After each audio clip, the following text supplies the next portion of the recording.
ಈಗ ಬಹಳ ಚರ್ಚೆಗೆ ಗ್ರಾಸವಾಗಿರ್ತಕ್ಕಂಥದ್ದು ಸಿಬಿಐನ ನಡೆ. ರಾಜ್ಯ ಸರ್ಕಾರ ಪೂರ್ವಾನುಮತಿ ವಾಪಸ್ ಪಡೆದಿದ್ರೂ ಕೂಡ ಮತ್ತೆ ತನಿಖೆಯನ್ನು ಶುರು ಮಾಡಿದ್ದಾರೆ.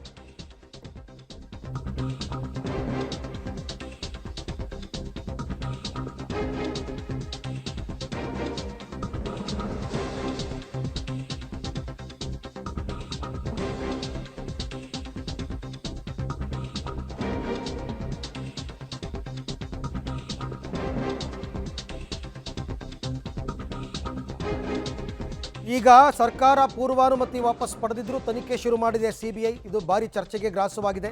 ಡಿ.ಕೆ. ಶಿವಕುಮಾರ್ ವಿರುದ್ಧ ಅಕ್ರಮ ಗಳಿಕೆ ಕೇಸ್ದು. ಈಗೇನು ಮಾಡುತ್ತೆ ರಾಜ್ಯ ಸರ್ಕಾರ? ಸಿಬಿಐ ವಿರುದ್ಧ ಹೈಕೋರ್ಟ್ ಮೆಟ್ಟಿಲೇರುತ್ತಾ?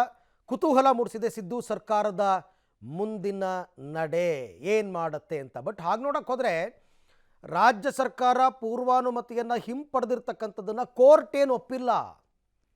ಅವತ್ತು ಜಡ್ಜ್ಮೆಂಟ್ ಬಂದಾಗಲೂ ಕೂಡ ಆಯಿತು ವಾಪಸ್ ತಗೊಳ್ಳಿ ಅಂತ ಹೇಳಿಲ್ಲ. ನಿಮ್ಮ ಆಕ್ಷೇಪಣೆಗಳು ಏನಿತ್ತು ಡಿ.ಕೆ. ಶಿವಕುಮಾರ್ ಅವ್ರ ಪರ ವಕೀಲರು ಸಲ್ಲಿಸಿದ್ರು, ಅದನ್ನು ವಾಪಸ್ ಪಡೆಯೋದಕ್ಕೆ ಕೋರ್ಟ್ ಅನುಮತಿಯನ್ನು ಕೊಟ್ಟಿದ್ದಷ್ಟೇ.